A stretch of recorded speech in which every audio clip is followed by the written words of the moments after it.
Tá an Himalayan Café site lana na haglaise. Tá pobl galanta daoine agus gnólachtaí buga áiteala an anseo.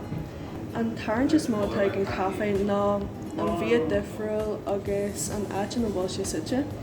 Is é hiúra a bhíonn sa cápaireacht, déanann sé chuid mhór míos na éagsúla, go háirithe bia ó arthar na haise. Tá go leor na vegan, vegetar agus zero gluten an. Tá trí bhíochla agan cin don breicfasta, lom agus ginger Buail.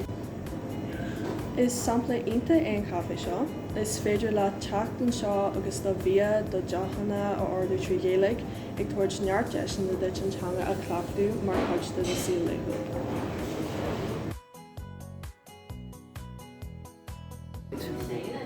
Ghaeilge, Leitir Ceanainn, tá mé gobarn seo a Himalayan Café, Letterkenny, tá mé as Hiliméach ó Team Wathair agus Ghaeilge ó Team Wathair.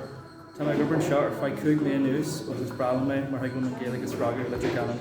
Sílam go bhfuil sé tábhachta an Ghaeilge úsáid an seo sa café, mar de gra go mbíonn an Ghaeilge Lóirt agus a ólam sa scálanna agus na ranganna éagsúla. Sílam go bhfuil sé ar dóid í a chusan arb inar síl leithú ag deanú rudaí éagsúla trí Ghaeilge.